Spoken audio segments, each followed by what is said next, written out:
Je vais donc accueillir Jean-Paul Salomé, Marcel Rougon et Alain Catane. Merci pour eux.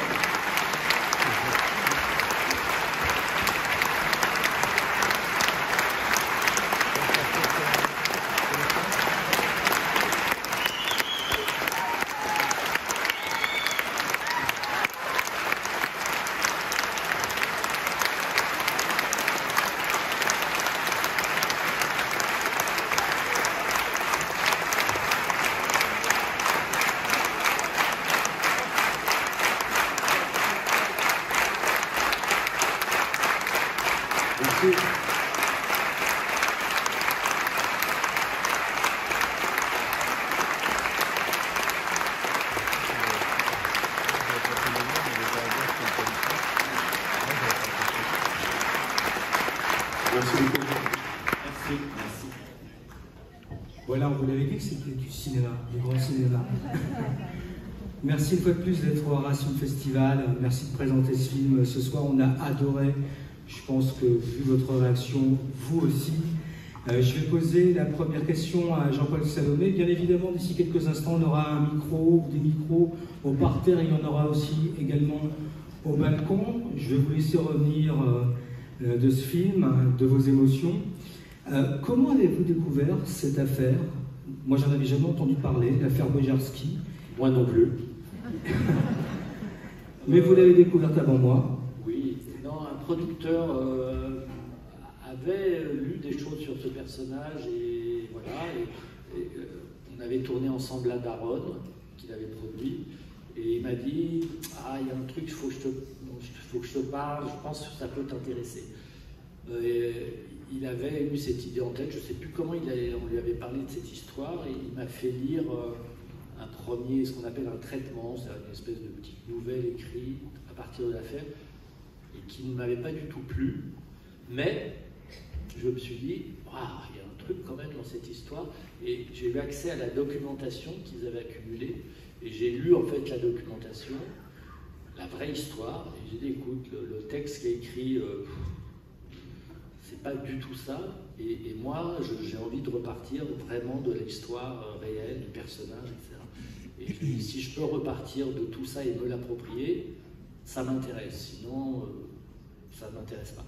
Il m'a dit oui, oui, oui, et donc je suis reparti avec toute la documentation, et avec Bastien Darel, le scénariste, on a repris le travail à zéro, et on a écrit ce scénario, ce film, à partir de la vraie histoire de Bojarski, que je ne connaissais pas. Et quand j'ai lu tout ça, je me suis dit, mais pourquoi personne n'a fait un film là-dessus?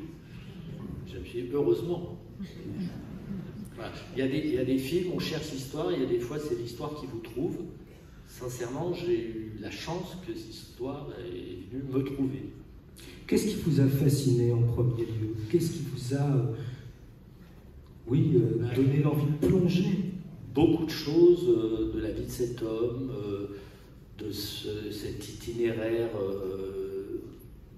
qui va dans une autre direction, d'une vie qui n'est pas tracée, mais plein de choses de cet homme qui fait un geste artistique, de cet homme qui cherche une reconnaissance, de cet homme qui essaie d'allier tout ça avec une vie de famille, d'un couple qui dure sur 20 ans et plus, alors que ça pourrait exploser tous les jours et qu'il y a un secret terrible entre deux.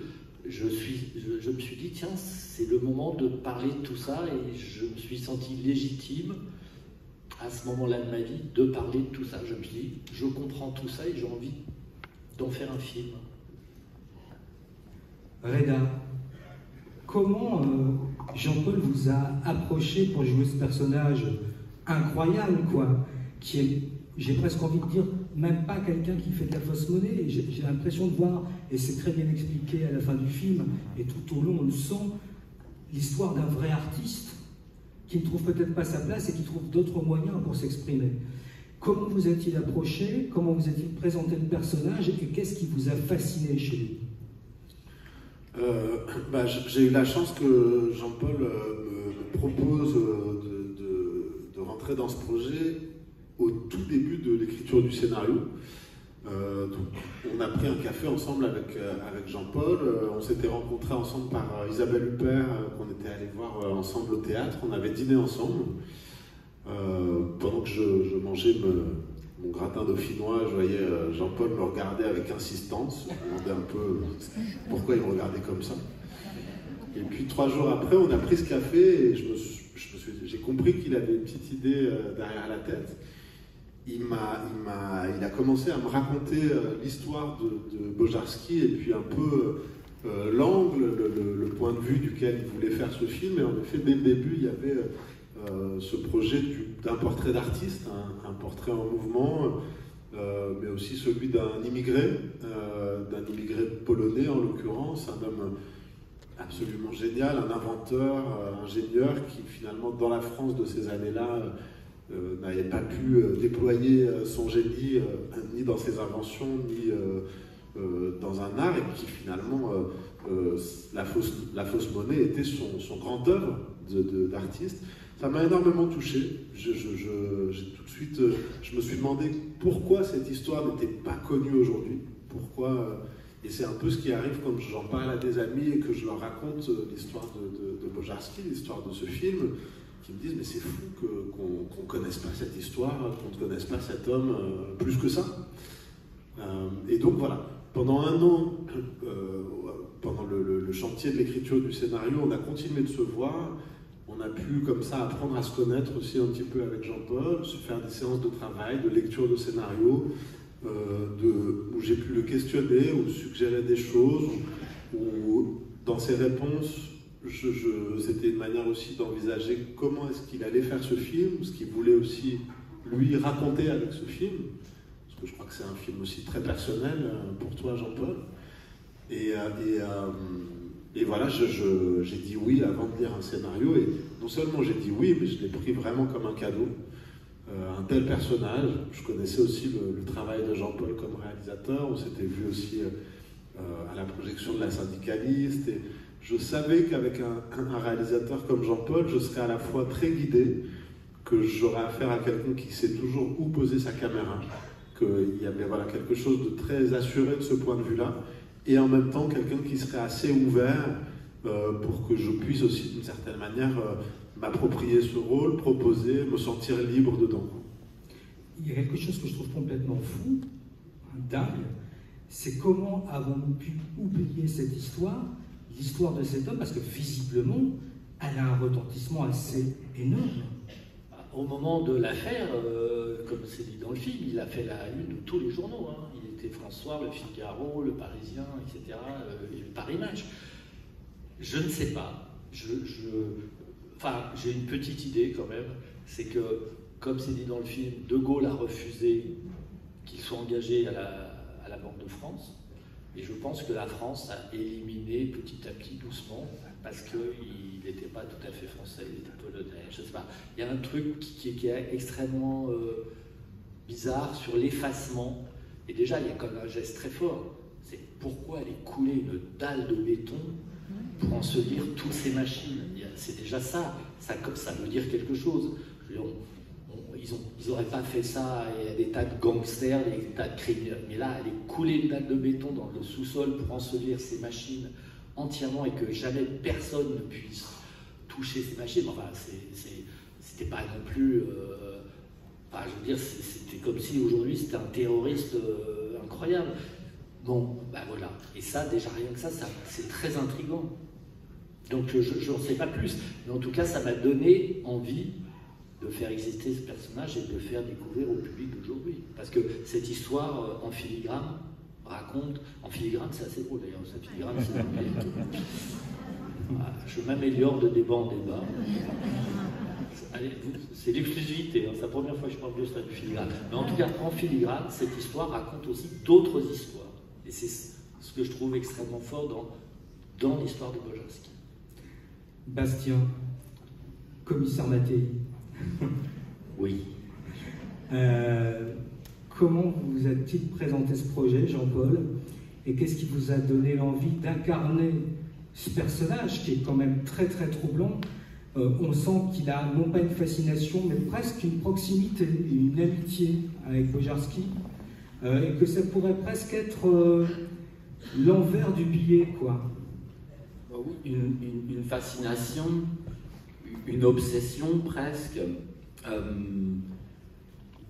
Écoutez, j'ai reçu le scénario, mon agent m'a dit c'est un, alors je ne sais pas si je prononce bien le terme, c'est un page turner, c'est-à-dire on commence et on ne peut plus s'arrêter. Et c'est vrai que j'ai lu ce scénario de manière goulue, sans m'arrêter, d'un bout à l'autre. Et donc c'est plus au global du projet, c'est plus le global du projet qu'uniquement ma partition. Je ne regarde pas ce que j'ai à faire moi, c'est évidemment mettre en lumière cette histoire, ce destin. Je vous en parlais tout à l'heure en vous disant mais j'ai hâte d'être au débat pour vous entendre et tout ça. Je trouve ça quand même fou de se dire, évidemment c'est devenu un immense faussaire, mais c'est aussi quelqu'un qui a inventé le stylo bille et la machine Nespresso.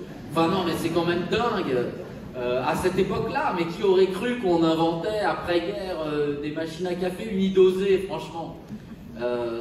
Tout est fou. Et puis ils ont quand même...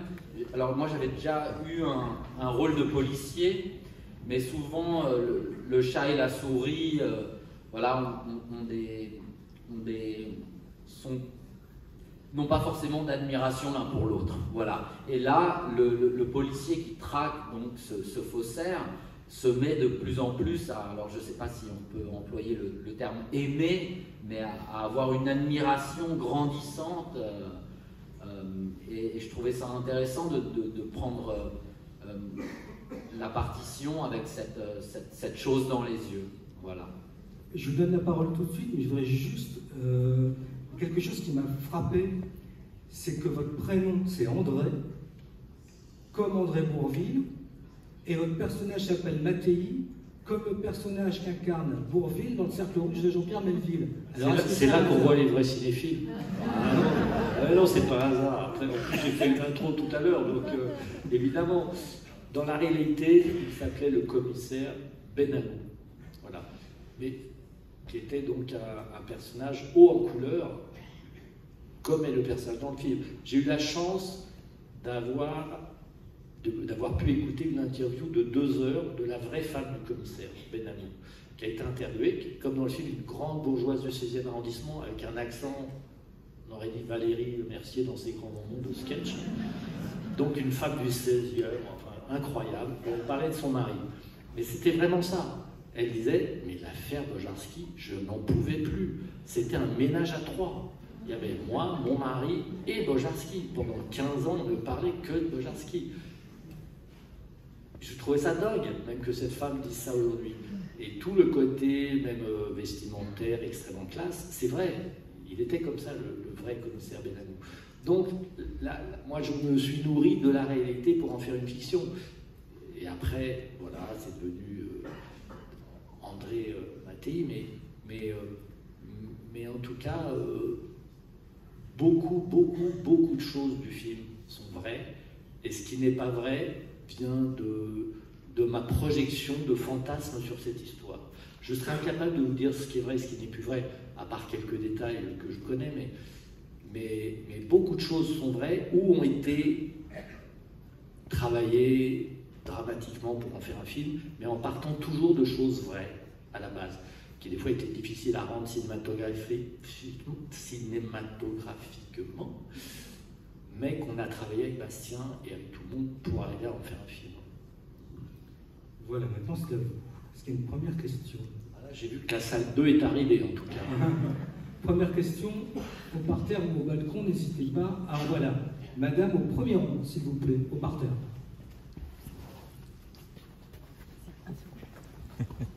Bonsoir, alors, merci beaucoup pour ce film qui était vraiment, on a adoré. C'était, ce que vous disiez, on en apprend plein de choses. C'est émouvant, on ne voit vraiment pas passer les 2 heures et quelques du film, donc merci beaucoup à tous les 3. Je vais poser une question un peu triviale peut-être parce que vous avez déjà dit beaucoup de choses. Ma première question c'était quelles inventions sont vraies ou pas, et Bastien Bouillon en a parlé un peu. Mais puisque vous êtes là tous les 3, Peut-être une question sur l'ambiance de tournage. Est-ce que, Monsieur Salomé, vous avez découvert des talents particuliers chez Reda ou chez Bastien, déjà, première question. Et puis pour les acteurs, quelles ont été les scènes que vous avez préféré jouer? Est-ce qu'il y a des choses qu'on peut savoir, qu'on ne voit pas à l'écran sur le tournage, qui sont passées pendant le tournage? Alors je vais vite répondre à la première question parce que d'habitude ça vient un peu plus tard dans le débat, c'est l'heure du quiz. C'est-à-dire que parmi toutes les inventions, il y en a une qui est fausse. Bah, on a un peu vendu la mèche déjà. La machine à café, c'est vrai. Parce que toutes ces inventions ont eu des brevets, on n'a rien inventé. Les brevets étaient là, les schémas étaient là. Voilà. Donc la machine à café, il l'a inventé. Le fauteuil hydraulique, il l'a inventé. Le roller anti-dorant, il l'a inventé. Le stylo à billes, il n'est pas le seul, mais en tout cas, il avait déposé le brevet.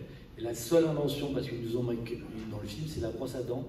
Il avait inventé une autre brosse, et puis ils nous ont manqué, on lui a attribué la brosse à dents. Mais les autres, c'est tellement dingue qu'il ait inventé ça.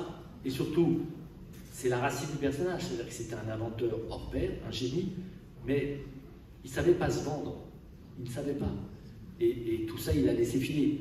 Il y a des peintres qui étaient des génies qui ne savaient pas se vendre. Il y en a des très très célèbres qui ont été reconnus de manière posthume. Bojarski, c'était ça. Il ne savait pas se vendre. C'était un inventeur de génie, mais il ne savait pas se vendre. Maintenant, pour les bons souvenirs, moi j'ai 45 jours de bons souvenirs, donc on ne va pas passer la nuit là-dessus. Après, vous, je ne sais pas.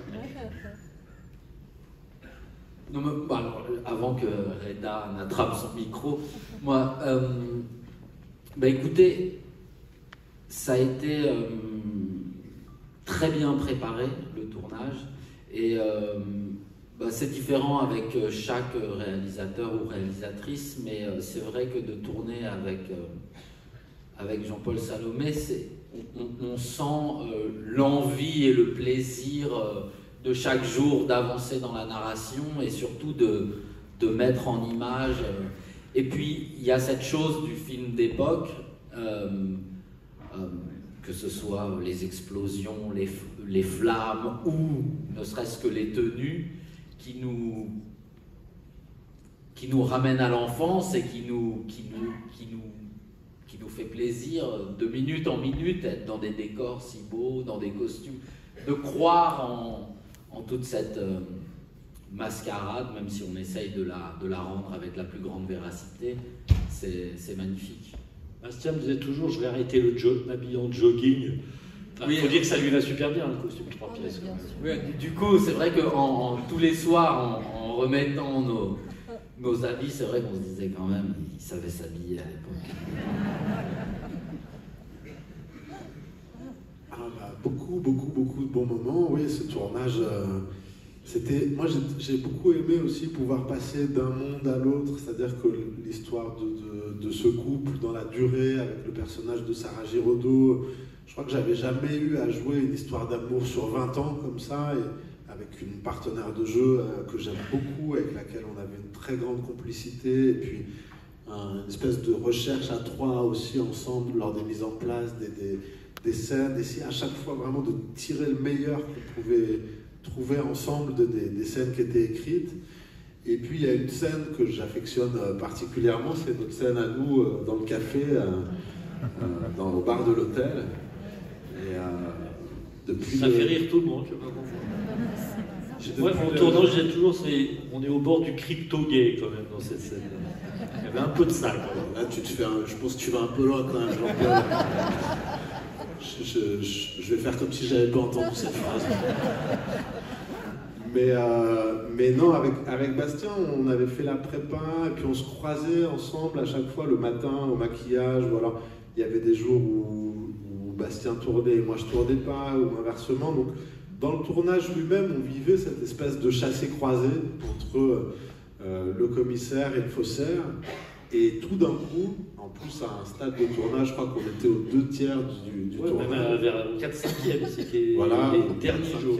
Et tout d'un coup, de se retrouver ensemble dans cette scène au bar de l'hôtel, c'était un bonheur. C'était un bonheur d'accorder aussi nos voix, nos instruments, nos silences. Il y avait une espèce de chorégraphie, de ballet de gestes et de voix, mais qui était au final très simple, parce que on s'est pas dit avant la scène, enfin on n'en a pas fait non plus toute une histoire de cette scène. On l'a prise comme une scène comme les autres, et c'est plutôt en voyant le film que tout d'un coup il y a un moment un peu suspendu, quelque chose qui se passe.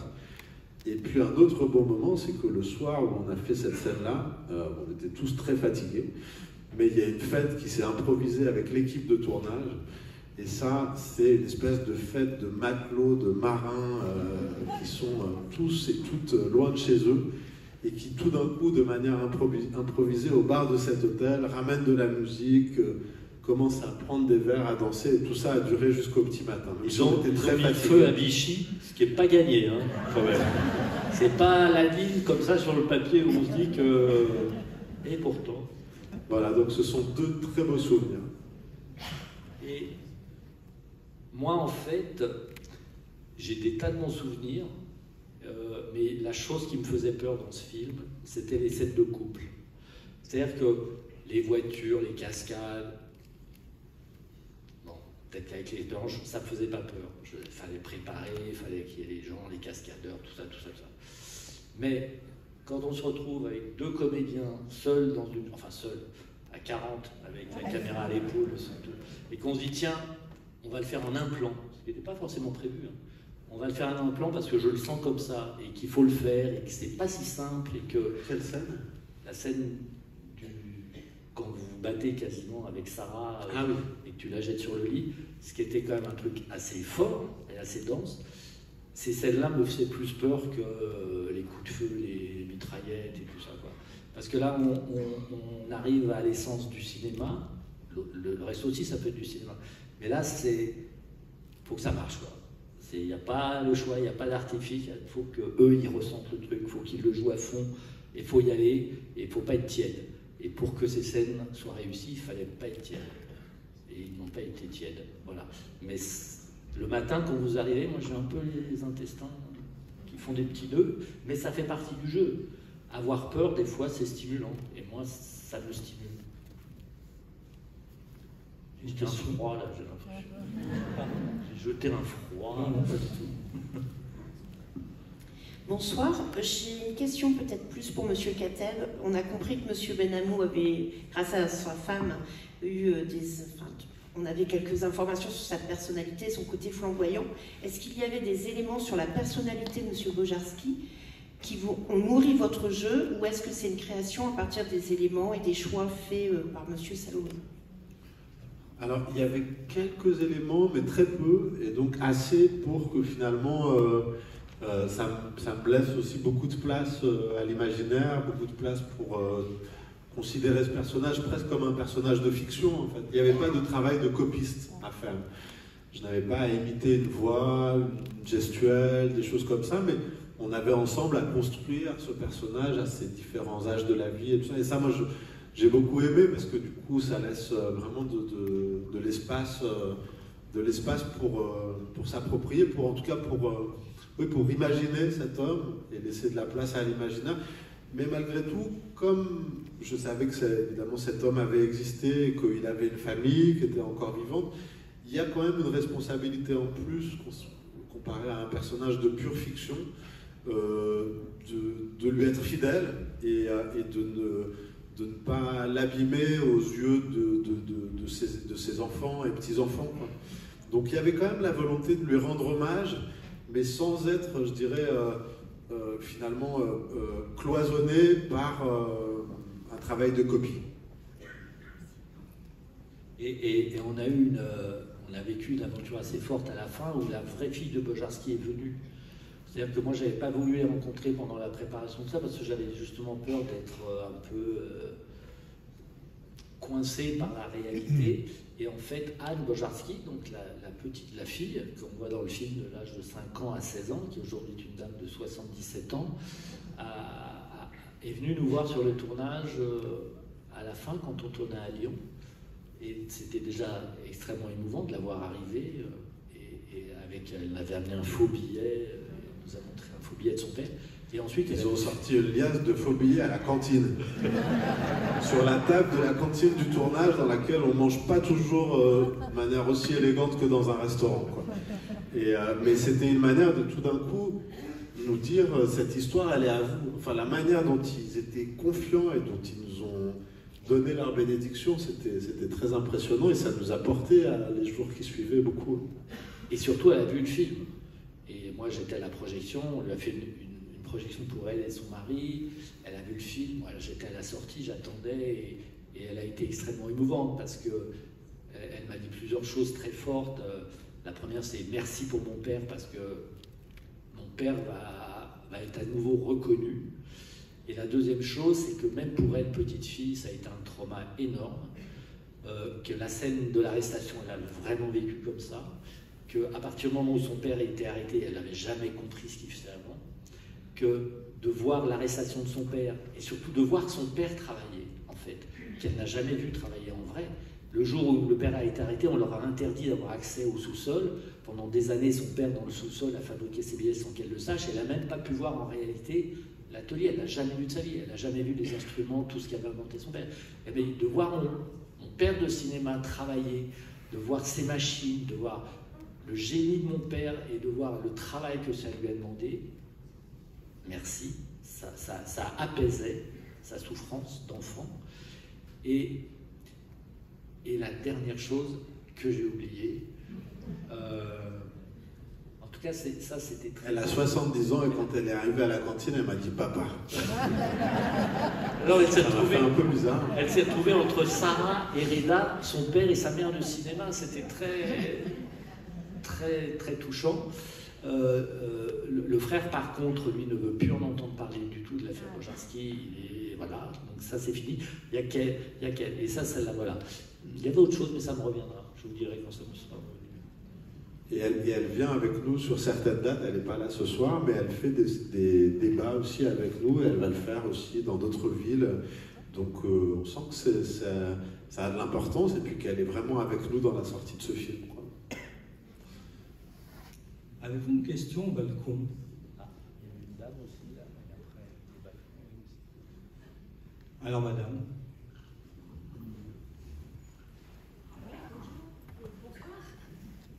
Merci. Bonsoir. Est-ce que vous pouvez nous dire quelques mots sur les images que l'on voit après le film, finalement? Merci. Oui, alors ce sont des images d'archives qui ont été tournées par la police au moment de l'arrestation de Bojarski. Parce que la police ne croyait pas qu'il avait fait ça tout seul. Donc il s'est engagé à recréer pour eux le cheminement de la fabrication du papier jusqu'à l'impression des billets. Et ils ont voulu le filmer pour garder une trace de ça. Et c'est après avoir filmé tout ça qu'ils ont coulé la dalle de béton pour effacer. Mais ils avaient fixé ces images-là qu'on a retrouvées, qu'on a vues. Et moi, ça me paraissait impossible de ne pas montrer ces images-là et de ne pas voir, en plus, après avoir vu Reda en Bojarski avec ses machines, tout ce travail, voir que ces machines étaient vraiment comme ça, parce que ça a été un boulot énorme, nous de recréer toutes ces machines qui ont été ensevelies. Il a fallu recréer grâce aux plans, grâce à ces films, grâce aux photos. Évidemment, ça ne marchait pas comme ça marchait avec Bojarski, mais en tout cas, cinématographiquement, c'était très beau. Et moi, c'est quelque chose que je voulais filmer. Comme un peintre qui peint ses toiles, je voulais le filmer en train de faire ses billets, même si ça prenait du temps, même si on me disait « mais c'est pas un documentaire, ça va être long, ça va emmerder tout le monde ». Non, je voulais filmer ça, et je voulais que ce soit dans le film, qu'on sente le travail, les mois de travail. Un an juste pour graver les plaques, à chaque fois. Un an dans ces loupes binoculaires à graver et tout ça. Il s'est détruit la santé quand même. Là, ce que nous a dit sa fille, c'est pas ça que je voulais dire, mais elle nous a dit, voilà, à la fin il était usé quand même.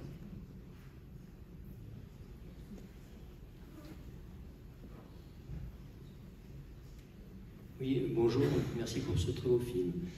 Je voulais savoir comment vous avez fait pour apprendre à reproduire les gestes du faussaire. Cette question s'adresse à M. Kateb. J'ai été vraiment très aidé par des personnes de notre équipe déco sur le film, décoration.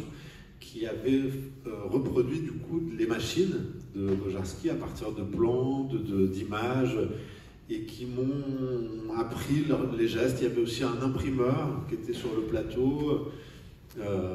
J'ai pu avoir une demi-journée avec eux avant le tournage, et puis parfois la veille d'une scène où je devais justement, d'une journée où je devais faire ces scènes dans l'atelier, je restais un peu tard le soir avec les personnes de la déco à m'entraîner dans ces gestes pour que ces gestes soient finalement assez ancrés pour qu'on ait vraiment l'impression que je fais ça tout le temps, moi qui suis si peu manuel, pas du tout bricoleur, et ça me faisait assez peur à vrai dire, parce que j'avais l'impression que si je passais à côté de cette chose-là, de la matière, de choses vraiment de ce travail, ce métier de ce personnage, je passais à côté du personnage. Et j'ai été aidé par ces personnes de notre équipe, par cet imprimeur qui m'a coaché, et aussi par la manière dont on a fait, puisque après, on a passé quand même des journées et des nuits entières dans ce cabanon au fond du jardin, pas chauffé, à Villecrène, dans le Val-de-Marne, à faire atelier de travaux pratiques, de la fabrication du papier d'abord, puis des billets et tout ça. Et j'avais évidemment à chaque fois des séquences assez courtes à faire, c'était du 15-20 secondes. Ensuite, je repartais, il y avait une nouvelle installation, et j'adorais à revenir et puis me dire alors c'est quoi le travail pratique de maintenant, et ça m'a aussi finalement donné quelque chose qui était vraiment très précieux pour le personnage, tout d'un coup de sentir cette espèce de boucle dans laquelle il était bien, ces gestes justement répétitifs, ce même son. Et dans ce cabanon au fond du jardin, alors que la famille était là et que parfois le matin on tournait les scènes de famille et l'après-midi les scènes de fabrication de billets, je me disais, mais en fait, dans cet endroit-là, il est bien.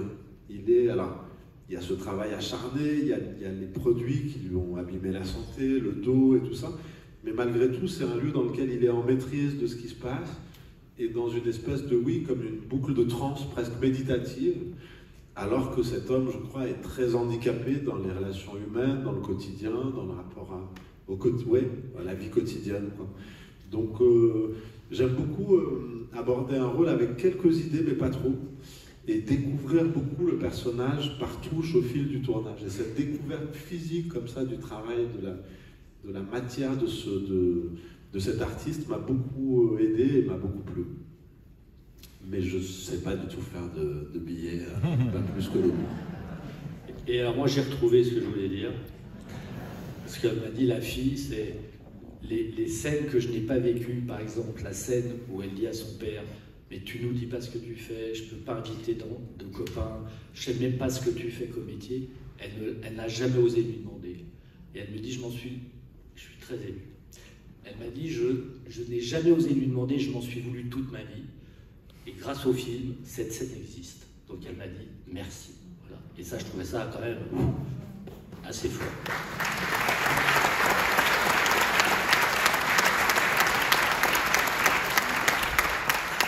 Avec une toute dernière question, car il se fait tard.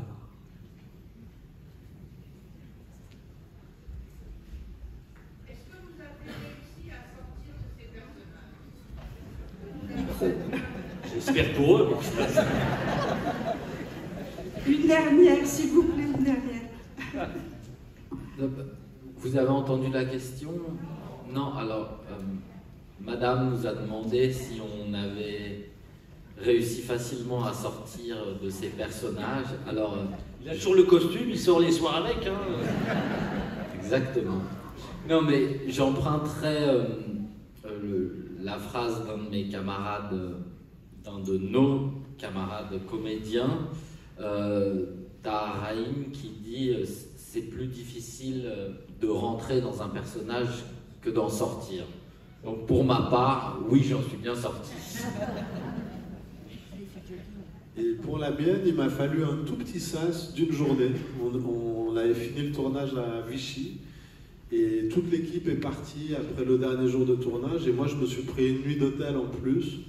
Mais c'est pas sortir du personnage, mais c'est laisser tout d'un coup redescendre cette adrénaline qui nous porte quand même beaucoup En plus, pendant le tournage, à un moment, je jouais au théâtre en même temps, donc c'était une période assez folle où on avait quand même l'adrénaline très très haut. Et je me suis mis ce petit sas pour ensuite rentrer chez moi et être disponible à retrouver les miens et à réatterrir dans le quotidien. Mais moi, j'aime beaucoup l'atterrissage. Je trouve que c'est quelque part, alors il y a parfois un peu de mélancolie à finir un film, à quitter un rôle, à quitter une équipe et tout ça. Mais il y a aussi beaucoup de bonheur à finir un film qui s'est bien passé, à se dire que le réalisateur va partir au montage avec ce qu'il faut, et puis nous, entre-temps, on va pouvoir faire d'autres choses, mais à revenir aussi vers la vie quotidienne que j'aime beaucoup. Au contraire de Bojarski. J'ai pas d'atelier au fond de mon jardin. Non, c'est vrai que quand Reda m'a dit, enfin, je reste un jour en plus à Vichy, je me suis dit, waouh, oula. Il va peut-être falloir déclencher une balise détresse. Non, mais parce qu'il voulait acheter, il t'a dit qu'il voulait acheter du papier OCB aussi, c'est ça qui t'a fait peur. Merci Jean-Paul, merci Reda, merci Bastien. Merci à vous. Merci pour les